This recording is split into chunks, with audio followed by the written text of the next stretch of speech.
Bismillahirrahmanirrahim. Alhamdulillahi Rabbil Alamin. Wassalatu wassalamu ala ashrafil mursalin. Sayyidina wa nabiyyina Muhammad ibn Abdullah Rasulil Amin. Wa ala alihi wa ashabihi wa man tabi'ahum bi ihsanin ila yaumiddin. Subhanaka la ilma lana illa ma 'allamtana innaka antal alimul hakim. Rabbi shrah li sadri wa yassir li amri wahlul 'uqdatam min lisani yafqahu qawli. Rabbi yassir wa la tu'assir, Rabbi tamim bi khair wa ba'd. Alhamdulillah, kita panjatkan syukur kepada Allah Subhanahu wa taala dapat sama-sama kita berkumpul pada petang ini untuk meneruskan bacaan kitab Is'a' Tariqal Munir fi syarhi qasidati Isma' wa la taghtarir karangan Sayyidi Ma'ul Ainain rahimahullahu taala. Tersudut budak-budak tu.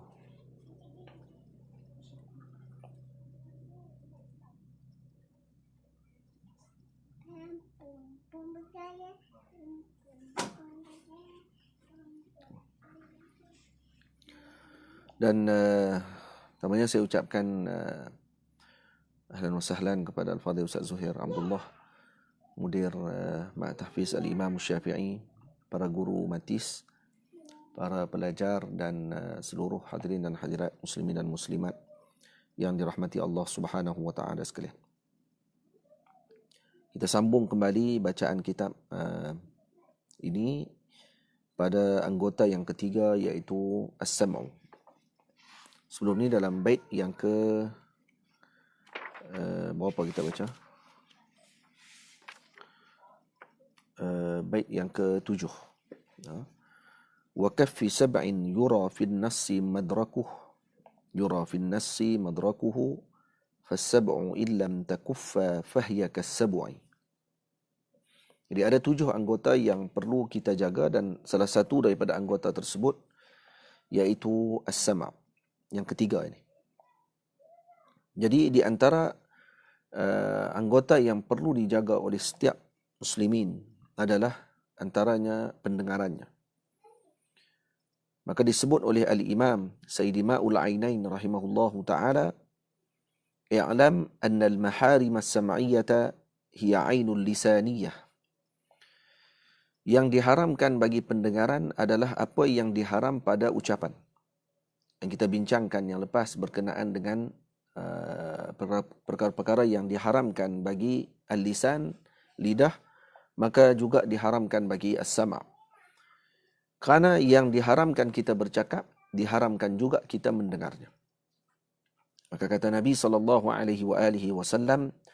al-mustami'u syariqul qail, syariku al-qail. Ini dalam sebahagian riwayat. Satu lagi riwayat disebut al-mustami'u ahadul muqtabin, ahadul muqtabain.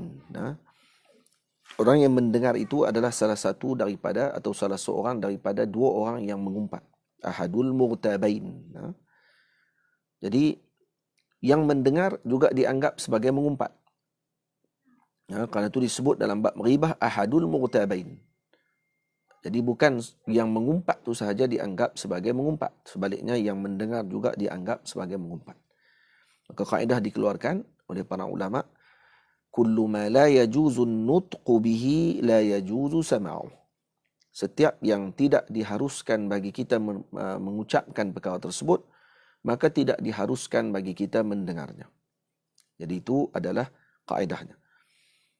Dan disebutkan di dalam hadis Nabi sallallahu alaihi wasallam, man tasamma'a haditha qaumin bighairi idhnihim subba fi udhunihi al-anuk wa huwa ar-rasasul mudhab yaum al-qiyamah.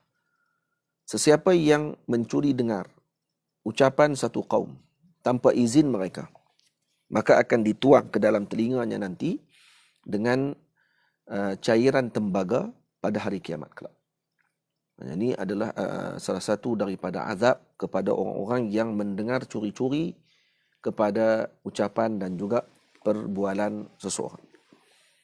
Dan disebutkan di dalam satu syair, taharri minat turqi awsatiha taharri min at-turqi awsataha wa 'addi 'anil janibil mushtabih wa sam'uka sunnun 'an sama'il qabih ka sawnil lisani 'an nutqi bih fa innaka 'inda sama'il qabih syarikun liqailihi fantabih. Taharri min at-turqi atau min at-turqi awsataha. Hendaklah kamu mengambil jalan pertengahan. Maksudnya jalan yang terbaik. Khairul umur awsatuha. Wa'addi 'anil janibil mushtabih. Jauhkan daripada kamu mendekati dengan jalan persamaan dengan sesuatu kaum. Karena man tashabbaha biqaumin fahuwa minhum. Siapa yang menyamai satu kaum, iaitu meniru dan tasyabbuh dengan mereka, maka dia seperti mereka.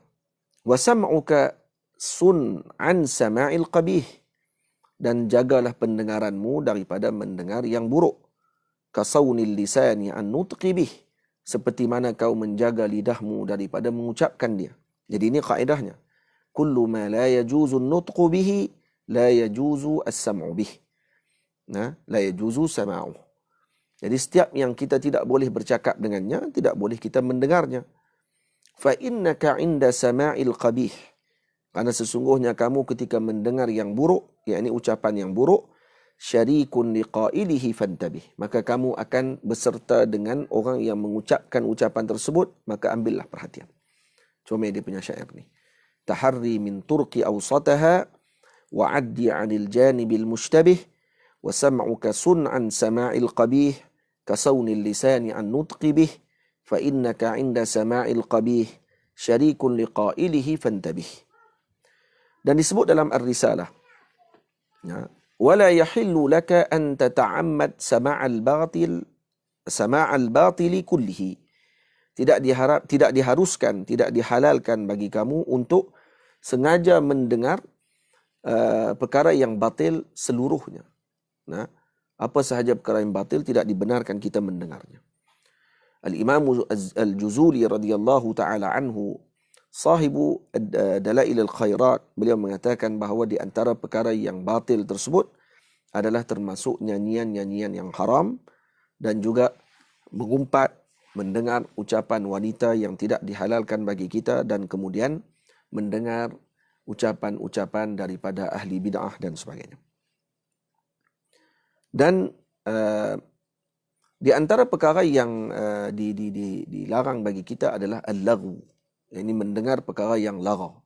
Apa dia perkara yang lagha? Yang lagha maksudnya al-batil, perkara yang batil. Al-qaulul qabih, ucapan yang buruk. Ataupun ma la yanfa' fi dinin wala dunya, yang tidak bermanfaat pada dunia dan agama kita. Wasaqitu minal kalam, maksudnya ini ucapan yang tidak ada nilai, yang digugurkan. Dan bagi sya'nil kiram, orang-orang yang mulia, mereka akan menjauhkan diri mereka daripada segala perkara yang batil tersebut. Sebab itu disebut dalam Al-Quran, wa idza sami'ul laghwa a'radu anhu. Bila mana mereka mendengar al-laghwa, apa makna al-laghu? Maksudnya al-batil. A'radu anhu, maka mereka akan berpaling daripada perkara tersebut. Jadi, apa-apa perkara yang tidak memberi manfaat kepada agama dan juga kepada dunia kita, maka tidak perlu untuk kita mendengar dengan ucapan tersebut. Zaman sekarang tidak lagi mendengar, sahaja membaca. Kat Facebook, apa saja semua dibaca. Maka cukuplah seperti yang disebut oleh Nabi SAW, kafa bil mar'i kadhiban an yuhadditha bi kulli ma sami'. Cukuplah seorang tadi dianggap sebagai penipu, dia akan menyampaikan segala apa yang dia dengar. Maksudnya yang didengarnya daripada hujung telinganya, maka dia sampaikan kepada orang tanpa melihat dahulu berita tersebut betul ataupun tidak, benar ataupun tidak, maka disampaikan kepada masyarakat umum.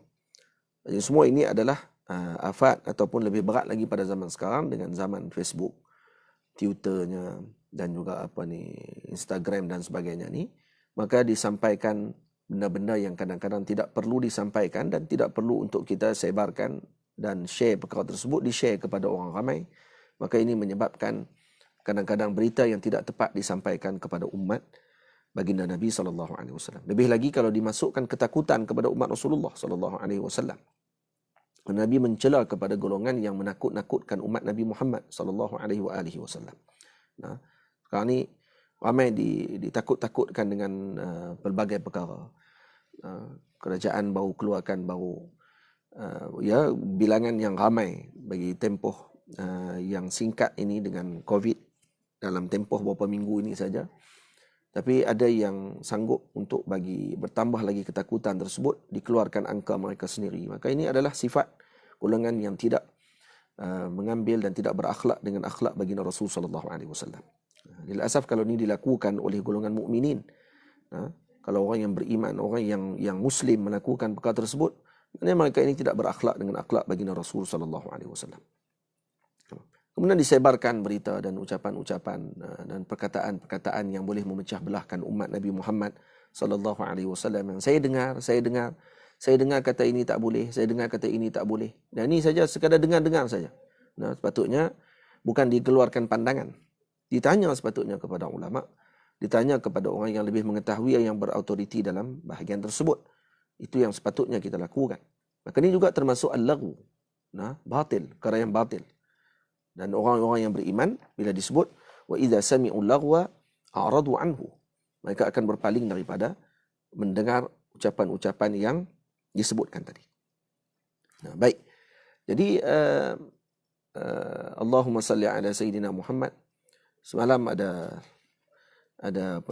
soalan dihantar kepada saya berkenaan dengan bagaimana tentang, masih lagi orang bincang lagi tentang masalah tersebut, dan diucap mereka bahawa ini adalah yang didengar daripada mereka, dan perkara ni seolah-olah macam tak betul kalau dilakukan oleh para pencinta baginda Rasul sallallahu alaihi wasallam, khusus berkenaan dengan ni logo capal dan sebagainya. Masih lagi dibincang sekarang. Kenapa diletakkan lambang tersebut di atas kepala? Kerana saya mendengar orang ni menyebut sekian-sekian, jadi nampak macam hujahnya kuat, seolah-olah ni menghina kepala kita kerana meletakkan capal. Capal siapa yang diletak ni? Yang diletakkan adalah capal baginda Rasul sallallahu alaihi wasallam. Kenapa dipilih capal? Saya sebut pendek je benda ni kerana untuk kita tutup perbahasan ni kepada para pencinta baginda Rasul sallallahu alaihi wasallam. Semua kita mencintai baginda Rasul. Hatta yang menentang dengan logo capal tersebut pun kita tidak katakan mereka tidak mencintai baginda Rasul. Mungkin mereka cinta dengan baginda Rasul sallallahu alaihi wasallam, dan kononnya mereka ingin mengatakan bahawa kita perlu mengikuti jalan Nabi dengan yang sebenarnya. Habis itu yang memakai capal tidak mengikuti yang sebenarnya. Seolah begitu ucapan mereka. Maka kita katakan bahawa kenapa dipilih. Dan ini benda bukan benda baru. Ini benda yang dah lama. Ratusan tahun yang dulu dilakukan perkara tersebut. Dan tidak menjadi pengingkaran seperti mana yang berlaku pada mutaakhir ini. Baik, kenapa dipilih capal diletakkan di atas kepala? Kerana capal adalah benda yang paling bawah diletakkan di bahagian badan manusia. Maknanya ini adalah yang paling bawah sekali. Bila diletakkan yang paling bawah, kemudian kita menjadikan capal tadi, iaitu yang ada pada baginda Nabi, yang paling bawah di bahagian badan Rasulullah sallallahu alaihi wasallam, diletakkan sebagai tanda dan ta'zim kita, maka kita letakkan di atas kepala kita pada ketika tersebut. Bermakna kita ini meletakkan baginda Nabi itu di atas kepala kita, bukan baginda tu sahaja. Malah apa sahaja yang berkait dengan baginda Rasul sallallahu alaihi wasallam, termasuk capalnya baginda Rasul sallallahu alaihi wasallam yang berada di paling bawah sekali, ini sebagai simbol, sebagai isyarat bahawa kami meletakkan baginda Nabi ini di atas batu jemala kami. Kami letakkan baginda Nabi melebihi kepala dan apa yang kami inginkan dalam dunia dan isinya. Seolah itu maksudnya. Kenapa tak diletakkan serban? Kerana serban memang duduk di atas kepala dan orang tahu itu mulia. Kenapa tak diletakkan baju sebagai tanda? Kerana baju memang diletakkan untuk menutupi bahagian yang mulia. Kaki diletakkan kasut. Maka kasut di bawah ini, ramai orang yang menganggap bahawa jijik kalau diletakkan kasut tersebut. Tapi orang yang memandang kepada baginda Rasul dengan pandangan yang mulia, maka tidak memandang kasut Nabi sebagai sesuatu yang hina, kerana ini berkait dengan Rasulullah sallallahu alaihi wasallam. Maka diambil lambang ataupun surah capal tersebut, gambaran capal tadi. Surah tu maksudnya gambaran, bukan surah ni maksudnya surah baru dalam Al-Quran. Gambaran capal Nabi sallallahu alaihi wasallam tadi diletakkan di atas kepala sebagai isyarat bahawa seluruh perkara yang berkait dengan Nabi di atas kepala, termasuk yang paling bawah sekali berada di atas kepala kami. Maksudnya baginda Nabi melebihi segala apa yang ada pada kami. Itu maksudnya. Ya. Dan kerana itu kalau dilihat, Sayyidina Abdullah bin Mas'ud radhiyallahu taala anhu meletakkan capal Nabi di dada beliau. Diletakkan di dalam lengan baju beliau waktu ketika Nabi masuk ke dalam masjid, dalam majlis. Maka beliau yang akan bertugas memegang kasut Nabi, memegang tongkat Nabi SAW. Kemudian diletakkan capal Nabi di dalam lengan baju beliau, didekatkan pada dadanya. Seakan-akan lisanul hal, kata para ulama, beliau, yakni Sayyidina Abdullah bin Mas'ud menyebut, wahai capal, kamu lebih mulia kerana apa? Kerana kamu berada dan berkhidmat terus kepada Nabi SAW. Bersentuhan kamu dengan Rasulullah SAW. Nah, maka Sayyidina Abdullah bin Mas'ud mengambil peluang tadi untuk mendekatkan perkara tadi, mengambil barakah dengan baginda Rasulullah SAW. Yang kasut, kita kata letakkan tempat kasut. Tak. Baginda Sayyidina Abdullah bin Mas'ud mengambil dan meletakkan tinggi daripada beliau. Maksudnya letakkan tempat yang mulia pada ketika tersebut, iaitu di dada beliau. Dan para khulafa pada zaman Turki Uthmaniyah, ketika dipindahkan kasut baginda Rasul SAW, diletakkan di atas kepala. Kalau kasut, ada orang kata kalau kasut tu tak ada masalah, Ustaz. Ni masalah lambang. Baik, kalau kasut pun diletakkan, kalau setakat lambang, apa masalahnya kalau diletakkan? Nah, kalau kasut sendiri pun diletakkan, patutnya kiasnya terbalik. Nah, kalau lambang tak atas kepala, tak apa. Ni kasut tak atas kepala, kot terbalik macam tu tak apa. Ni tidak. Kasut diletakkan atas kepala kerana dia berkait dengan Rasulullah. Kalau lambang pun masalahnya, sekadar lambang. Nah, sekadar lambang sahaja, bukan kasut pun. Dia kata tu lambang kasut, bukan kasut. Ini orang panggil Allahumma salli ala Sayyidina Muhammad. Kalau dalam mantik ni dikira sebagai mughalatah. Salah satu bentuk daripada kesilapan dalam pemikiran. Seolah bila dia tengok di dinding, dia kata hadha hisan. Pada itu surah hisan. Ini adalah gambar kuda. Lepas tu dia sebut pula wa kullu hisanin sahal. Setiap kuda itu akan berbunyi dengan bunyi kuda. Baik, betul ya, itu tak ada masalah. Tapi kemudian dia punya natijah. Jadi kullu hisanin sahal, dia kata hadha hisan wa kullu hisanin sahal wa hadha sahal. Terus dia tunjuk dekat gambar kuda tadi, dan ni pun mesti juga berbunyi kuda. Bunyi kuda apa? Itu gambar. Nah, macam itulah kita letak atas kepala kita ni dengan capal Nabi. Ini bukan capal lagi, kita letak baru gambar capal Nabi SAW. Nak ambil capal Nabi letak atas kepala semua orang, ya, nak cari mana capal Nabi SAW, bukannya ada banyak. Ya. Dan kemudian diletakkan capal tadi hanya sebagai lambang, tanda sahaja. Bukan untuk Allahumma salli ala sayyidina dengan tujuan yang lain. Yang tujuan itu falsafahnya gitu. Falsafahnya adalah untuk meninggikan dan meletakkan bahawa ini sebagai isyarat apa sahaja yang berkait dengan Nabi itu lebih tinggi. Hatta yang paling rendah pada tubuh Nabi pada ketika tersebut, iaitu di kaki Nabi, pun lebih tinggi daripada kami. Nah, jadi kalau kamu tidak mahu letak, silakan, tidak ada masalah. Nah, dan tidak perlu untuk nak menuduh syirik kepada umat Nabi Muhammad. Umat Nabi Muhammad tidak akan melakukan syirik dengan hanya sekadar gambar capal diletak atas kepala. Itu menunjukkan kepada tawaduknya mereka kepada baginda Rasul SAW. Baik, kalau yang tidak mau letakkan, silakan tidak mau letak, tak ada masalah apa. Tapi jangan meletakkan dalam hati kita rasa jijik dengan umat Nabi SAW. Itu sahaja yang perlu kita ambil. Baik. Jadi ini antara ucapan-ucapan yang disebutkan yang sepatutnya kita a'radu an. Kita patutnya berpaling daripada ucapan tadi. Apa yang berkait dengan Rasulullah SAW, bila diucapkan dengan ucapan-ucapan yang seakan-akan memandang rendah kepada umat Nabi Muhammad SAW, yang Nabi mengambil berat dan juga memandang umat baginda Nabi ini dengan pandangan rahmat, tiba-tiba ada kelompok yang sentiasa merendah-rendahkan umat Rasulullah SAW, maka a'radu anhu. Berpaling daripada mereka itu lebih baik. Nah, jangan kita duduk dan juga mendengar ucapan mereka. Karena kita telah menyebutkan sebelum ni, di antara ucapan yang tidak patut kita dengar adalah ucapan ahli bid'ah, yang mereka akan membawa kita kepada kekerasan hati dan akan menjauhkan kita daripada sunnah baginda Rasul SAW. Tamam.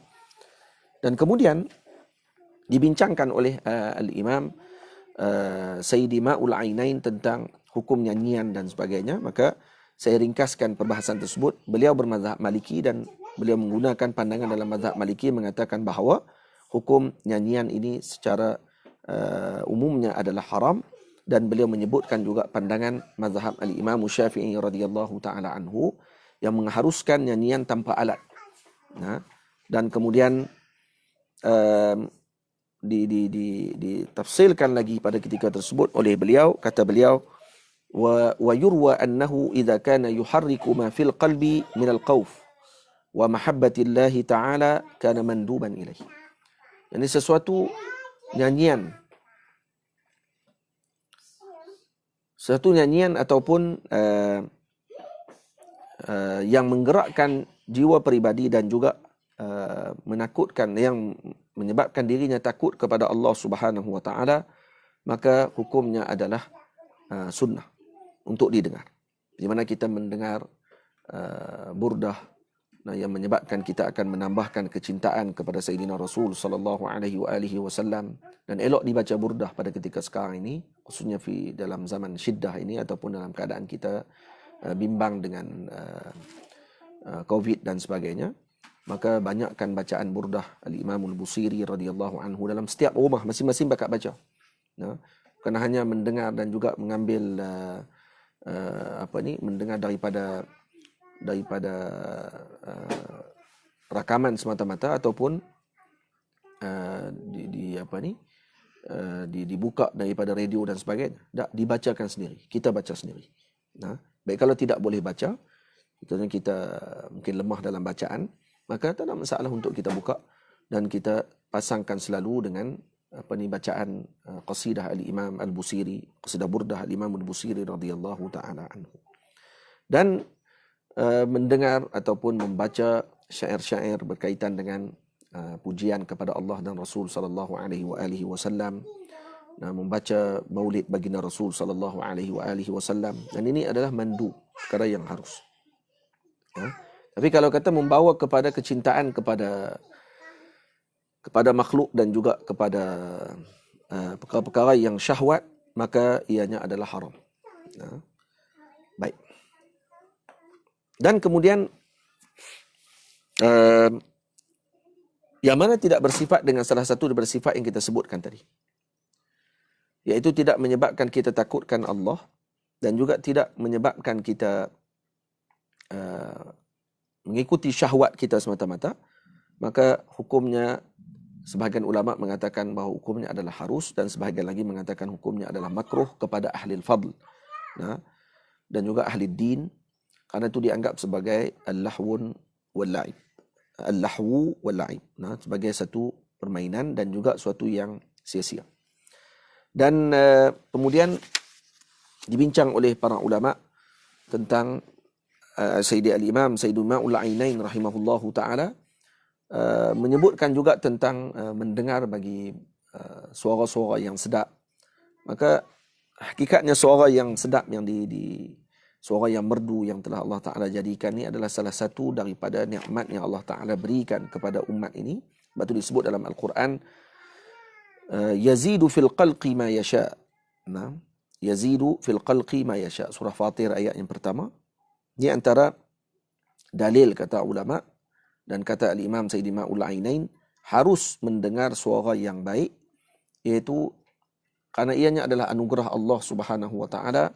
Maka Allah Taala menyebut dalam surah Fatir, yazidu fil qalqi ma yasha. Allah Taala menambahkan kepada hamba ini apa yang dia kehendaki, dan dikatakan maksud ma yasha tadi adalah was-sautul hasan. Suara yang baik. Ni tolong diam Ustaz. Tolong diam Ustaz.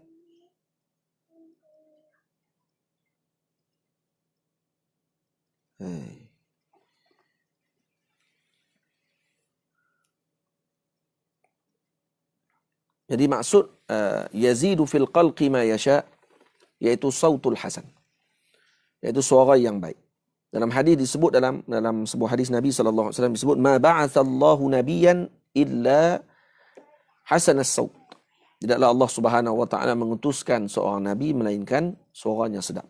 Dan disebut dalam hadis baginda Rasul sallallahu alaihi wasallam, wa kana nabiyyukum hasanal wajhi hasanas saut. Adalah nabimu itu suaranya baik dan wajahnya cantik. Jadi bila mana disebut dalam hadis, dalam Quran yazidu fil khalqi ma yasha, maknanya Allah Ta'ala memberikan suara yang sedap ni kepada sebagian hamba. Ini dalil, kalaulah Allah Ta'ala bagi suara yang sedap kepada seorang, takkan suara yang sedap tak boleh didengar. Maksudnya boleh didengar. Maka ini dalil harus untuk mendengar suara yang sedap. Suara yang siapa? Suara lelaki, suara perempuan? Tak, bukan suara perempuan yang tidak halal bagi kita mendengarnya. Maksud di sini suara yang harus bagi kita mendengarnya. Kalau lelaki mendengar suara yang harus baginya mendengar, dan bagi perempuan juga mendengar suara yang harus baginya didengar. Tamam. Lepas itu diceritakan oleh Ibn Sina dalam satu tulisan beliau dalam kitab Asy-Syifa, dan juga disebut oleh Fairuz Abadi dalam Al-Qamus. Ada seekor burung yang besar. Nama burung ni Al-Faqannas. Faqannas ini ada di minqarnya, dekat paruhnya ada 40 thuqban. Dia ada 40 lubang pada paruhnya, yang mana dia boleh berbunyi dengan segala jenis bunyi. Dan dia akan datang pada hujung bukit, dan kemudian dia akan kumpulkan kayu-kayu. Ni burung besar. Allahu alam burung ni ada ke tidak pada waktu sekarang ini, tapi diceritakan oleh Ibn Sina dalam kitabnya Asy-Syifa, juga dinukilkan oleh Al-Imam Fairuz Abadi dalam kitabnya Al-Qamus. Ya. Maka beliau kata burung ini namanya Faqannas, dan kemudian dia suaranya sangat sedap. Dia boleh bunyi banyak suara. Ada 40 suara yang dia boleh buat. Dan kemudian dia akan kumpulkan kayu, ya. Dan kemudian dia akan mula berbunyi selama 40 hari. Dan orang akan berkumpul dan mendengar suaranya, burung tersebut. Kemudian dia akan naik ke atas hatab, iaitu di atas kayu api tadi, dan kemudian dia akan mengibah-ngibahkan sayapnya, dan kemudian keluar daripada kibasan dia tadi ni api yang membakar kayu tersebut. Maka api tadi akan membakar burung itu sekali. Maksud dia bunuh diri dia. Setelah dibakar dirinya sendiri, maka dia jadi ramat. Dia jadi macam debu. Fayatakawwan minhu ta'irun mislahu. Maka kemudian akan jadi burung pula selepas tu seperti dia. Maksudnya penciptaan burung ni agak luar biasa. Cara dia bukan dengan telur, tapi dengan cara dibakar diri dia, kemudian keluar pula daripada debu dia burung yang seperti dia. Dan kemudian kata Sayyidi Ma'ul Aignain rahimahullahu ta'ala, kata beliau, syauqi ala wa muda'masun wa mudaghmasu wa mudaghmasun wa mudahmasun wa muhanmasu sitran bijismi an siwaya fakullama subhi masai fi ishtiyaqi faqannasu. Apa katanya? Dia kata kerinduanku ini ala, ini semakin meninggi, semakin naik. Maksudnya wal hal keadaan, wa muda'masun wa mudaghmasu wa mudakhmasun wa mudahmasun wa muhanmasu. Semua perkataan tadi yang 5 tadi, apa dia? Muda'mas, mudaghmas, mudakhmas, mudahmas, muhanmas. Kelima-lima tadi maksudnya apa dia? Al-mastur. Semuanya maknanya mastur. Maknanya kerinduanku ini semakin meninggi, tapi kesemuanya tertutup dengan tubuhku. Maknanya apa dia? Nak beritahu kata dalamnya kerinduan dia tadi, tertutupnya perkara tadi, maka dia letakkan dengan 5 perkataan yang semuanya maknanya mastur. Jadi muda'mas pun mastur, mudaghmas pun mastur, mudakhmas pun mastur, mudahmas pun mastur, muhanmas pun mastur. Semuanya makna mastur, maksudnya apa? Tertutup ke dalam tubuhku ini. Dan kemudian wa anni fi kulli subhi wa masai, dan aku pada setiap kali subuh dan pagi dan juga petangku, ka'anni hadha at-ta'ir alladhi yafna. Dia seperti apa? Pada ishtiyaq, pada kerinduan tadi, seperti burung tadi, faqannas, maksud seperti burung yang mana menghancurkan diri dia, dan kemudian yab'atsuhu Allah, kemudian Allah Ta'ala akan mengangkatnya sekali lagi. Dan kemudian ini ibarah seolah mengatakan bahawa dia ingin menyebutkan kerinduan dia tadi hilang, kemudian datang lagi siang dan malam. Hilang, kemudian datang lagi seperti burung tu. Maksudnya rindunya kepada Allah Subhanahu wa taala, kata Sayyidina Al-Imam Sayyidil Ma'ul Ainain tentang diri beliau, yakni saya merindui Allah Subhanahu wa taala. Ini kerinduan yang dalam, yang berada dalam diriku, dan kadang-kadang ianya akan siang dan malam akan hilang kemudian datang balik, hilang datang balik. Maksudnya sentiasa berulang perasaan rindu tersebut. Ini cerita berkenaan dengan kaitan dia berkenaan dengan hasanus saut, suara yang sedap yang kita masukkan tadi. Maka diceritakan tentang burung tadi. Maka di antara ini antara perkara yang disebutkan berkenaan dengan as-sam', iaitu pendengaran. Kita masuk pada anggota yang keempat, iaitu al-yad, tangan. Disebutkan bahawa tangan ini adalah nikmat daripada Allah Subhanahu wa taala daripada anggota-anggota yang lain. Allah Taala menjadikan tangan sebagai penghalang daripada apa yang kita takuti pada badan kita, dan juga untuk mendapatkan apa yang bermanfaat untuk kita. Dan diharamkan bagi pemilik tangan tersebut untuk mengambil sesuatu yang diharamkan baginya dengan cara curian, ataupun dengan cara rampasan, ataupun menyentuh sesuatu yang diharamkan oleh Allah Subhanahu wa taala untuk menyentuhnya. Dan Allah Subhanahu wa taala meninggikan dan membesarkan qimah tangan tersebut. Ya, kalau dia tidak mencuri, maka harganya adalah sebanyak 50 ekor unta. Maksudnya tangan, harganya saja 50 ekor unta. Dan ketika mana mencuri, maka tangannya terus menjadi murah dengan harga hanya sekadar 3 dirham ataupun 1 dinar. Bukan, rubu' dinar. Rubu' dinar iaitu lebih kurang 1/4 dinar. 1/4 dinar. Jadi 10 dirham bersamaan dengan 1 dinar lebih kurang. 10 dirham sama dengan 1 dinar lebih kurang. Jadi lebih kurang 3 dirham lah harganya.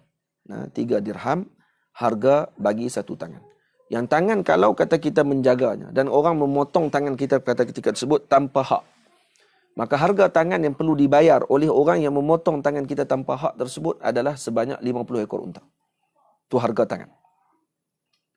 Ini disebut dalam kitab Al-Hudud.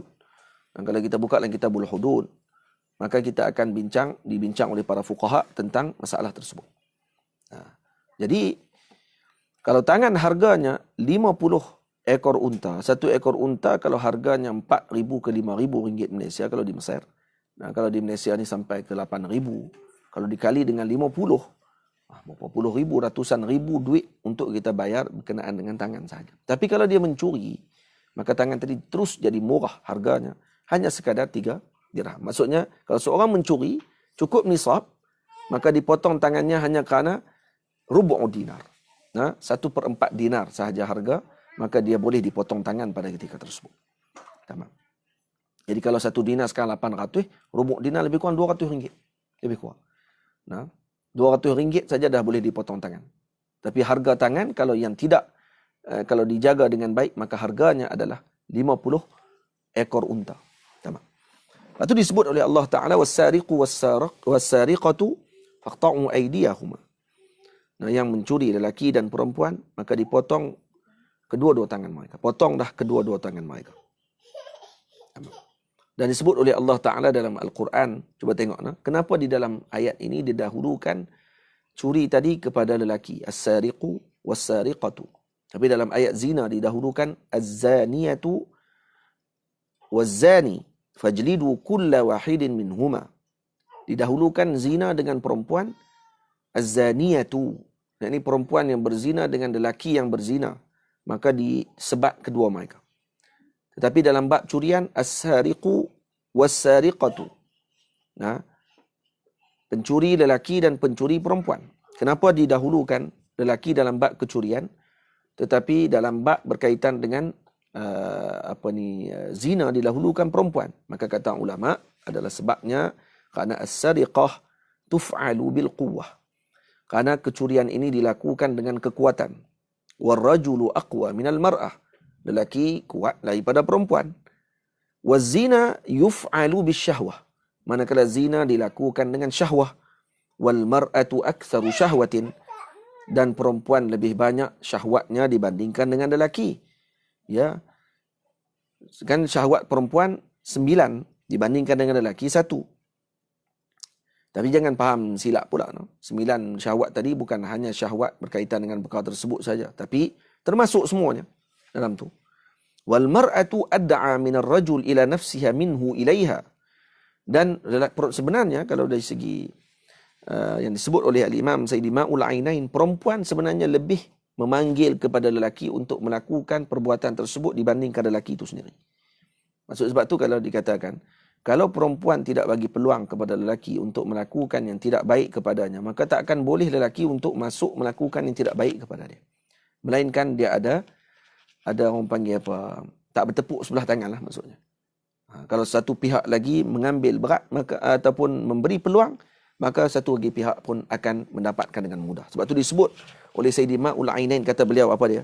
Law ijtama'a jama'atun 'ala al-mar'ati 'ala imra'atin lam yaqdiru 'alayha illa bi muradiha. Kalaulah satu kelompok manusia, kelompok jamaah minar rajul, lelaki ramai-ramai berkumpul untuk melakukan yang tidak baik kepada seorang perempuan, tak akan mampu mereka melakukan yang tidak baik kepada perempuan tersebut illa bi muradiha, melainkan kalau perempuan tadi sendiri yang memberi jalan dan peluang. Jadi janganlah tak kita tanya pula. Dia kata, kalau macam tu, hak kena rogol ramai-ramai tu macam mana? Yang tu keluar daripada tajuk kita ni. Maksudnya di sini, kalau ramai-ramai pakai ajak perempuan ni melakukan zina, ni kita bincang ni zina. Dan kemudian mereka semua pakat berkehendak untuk melakukan zina dengan perempuan tadi, tak akan mampu untuk mereka menggoda perempuan tersebut kalau perempuan itu sendiri tidak memberi peluang pada ketika itu kepada lelaki-lelaki tadi untuk melakukan yang tidak baik kepadanya. Tamam? Sebab tu disebut law ijtama'a jama'atun 'ala imra'atin lam yaqdiru 'alaiha illa bi muradiha. Jadi bila kita faham yang ini baru kita faham. Dia tak biasanya tidak akan bertepuk sebelah tangan. Kadang-kadang bila berlaku peristiwa yang macam ni, mereka akan salah satu pihak saja. Lelaki saja disalahkan, perempuan kata tak, mereka tidak ada masalah. Sebenarnya mereka jadi mangsa keadaan dan sebagainya. Kalau tidak, Allah Ta'ala tidak akan mulakan dahulu dalam Quran dengan az-zaniyatu waz-zani. Ini hikmah kenapa didahulukan Allah dengan perempuan sebagai penzina yang pertama.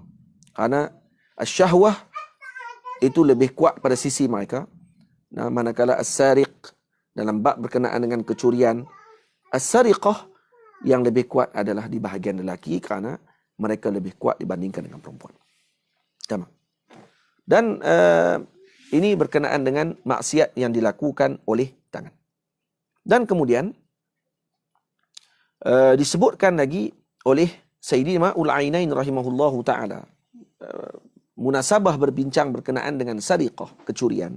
Kata beliau, mencuri ini tidak hanya berlaku kepada harta, boleh jadi juga berlaku kepada ibadah. Kan itu disebut dalam hadis, aswa'un nasi sariqatan alladhi yasriqu aw yasruqu min salatih.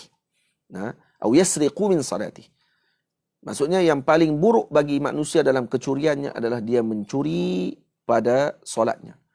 Maka ditanya kepada Sayyidina Rasul, qalu ya Rasulullah, kaifa yasriqu min salatih? Bagaimana orang tadi mencuri dalam solatnya?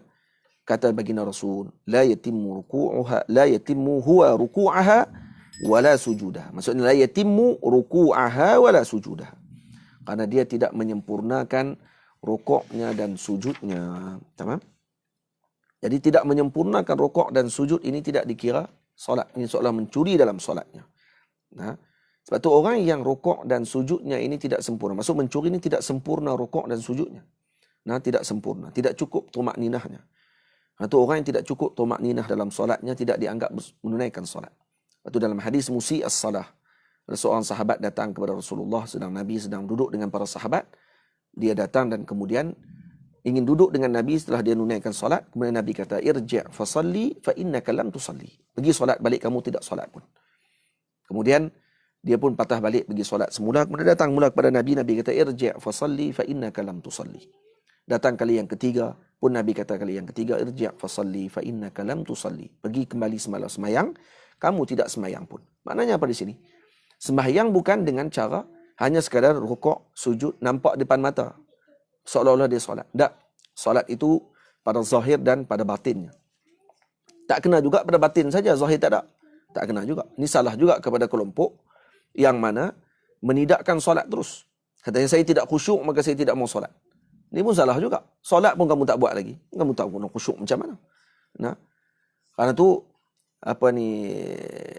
bila mana Nabi SAW menyuruh seorang sahabat Nabi, bila sahabat ni datang kepada Rasulullah, ya Rasulullah, bila dia tolong Nabi, maka Nabi kata, apa yang kamu inginkan? Tolong minta. Apa yang kamu nak, bagi tahu kepada aku. Maka kata lelaki itu, ya Rasulullah, murafaqataka fil jannah. Saya inginkan bersama denganmu dalam syurga, ya Rasulullah. Maka apa kata Rasulullah SAW? Nabi diam. Nabi kata, ada lagi benda lain yang kamu nak? Maka dia kata, itu saja Rasulullah, tidak ada benda lain. Tengoklah keinginan sahabat adalah hanya untuk bersama dengan Nabi SAW. Tidak ada dunia dan isinya. Melebihi baginda Rasul SAW. Maka apa kata Nabi? Nabi senyap dan kemudian Nabi kata, bantulah aku dengan bikasratis sujud. Dengan membanyakkan sujud. Maksudnya apa dia? Nabi suruh untuk melakukan solat. Dan Nabi tak sebut di situ, bantulah aku dengan menunaikan sujud dengan khusyuk syaratnya. Kalau tak khusyuk, maka kamu tidak dikira untuk menunaikan solat. Nah, kita ini banyak ghaflah. Moga-moga dengan berkat sujud yang banyak tadi, Allah Ta'ala akan hadirkan kepada kita dengan khusyuk tersebut insya-Allah Ta'ala satu masa nanti. Tamam? Ini tak khusyuk, saya tak solat terus. Walaupun saya nak solat, saya tak khusyuk. Alah, dia tak sembahyang. Bagi alasan. Sebenarnya pemalah. Bagi tahu saja, saya sebenarnya pemalah. Jadi Allahumma salli ala sayyidina Muhammad. Perkara ini dah jelas bercanggah dengan ajaran agama Allah Subhanahu wa Ta'ala. Sebab tu disebut dalam hadis. Antara faedah dia bukan disebut dalam hadis, disebut oleh para ulama bahawa inna tulas sujud war ruku' yuwassi'u ar-rizqa.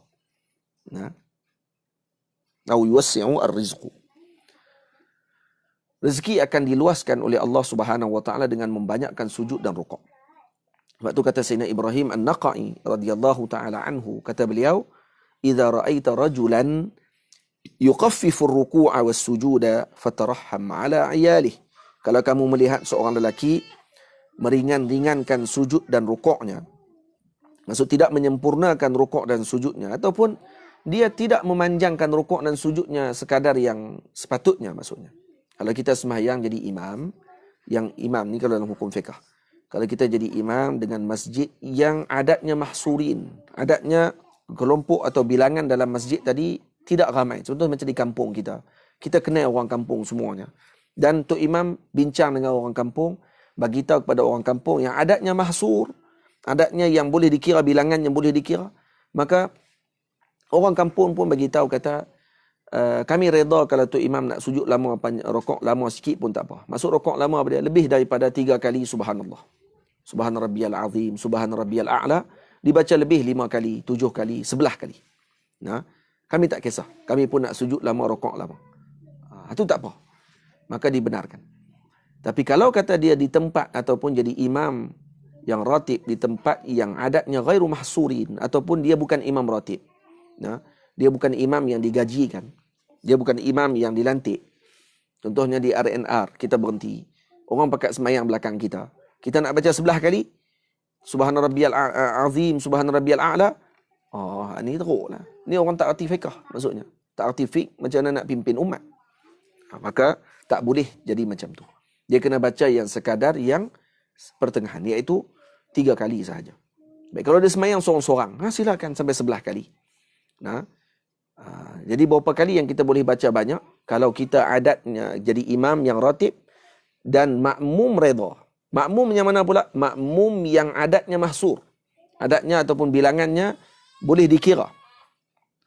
Tapi kalau kita jadi imam masjid negara, yang datang ke masjid kita tadi ni ramai orang yang tidak tertentu dia punya bilangan dan jumlahnya, maka ini tidak boleh dan tidak dibenarkan bagi dia untuk melebihi daripada 3 kali. Tamam. Jadi kata Nabi SAW, kata Imam An-Naqai, kalau kamu lihat seorang lelaki meringankan rukuk dan sujudnya, maksudnya tidak memanjangkan rukuk dan sujudnya, fatarahham 'ala 'iyalihi, maka kena kesian kepada keluarganya. Maksudnya apa dia? Karena keluarganya akan disempitkan kehidupan mereka pada ketika tersebut. Jadi insya-Allah minggu hadapan kita akan, ataupun minggu hadapan kita akan sambung lagi pada anggota yang kelima iaitu al-batnu, iaitu perut. Kemudian kita akan sambung terus sampai ke anggota-anggota yang seterusnya iaitu yang keenam, iaitu yang kelima. Yang keenam al-qadam, kaki, dan yang ketujuh al-farj, iaitu kemaluan. Dan kemudian kita akan masuk pada bait yang seterusnya yang ke-8, was-sabri wal-hilmi wal-afafi wal-karami atqal wara akramul wara litastami'i. Insya-Allah kita akan bertemu pada minggu hadapan. Wassallallahu ala sayyidina Muhammad. Saya ucap terima kasih banyak-banyak kepada Fadil Ustaz Zuhair Abdullah dan seluruh warga Matis, ibu ayah dan para hadirin yang mengikuti majlis kita pada petang ini. Sallallahu ala sayyidina Muhammad wa ala alihi wasahbihi ajma'in. Walhamdulillahi rabbil alamin.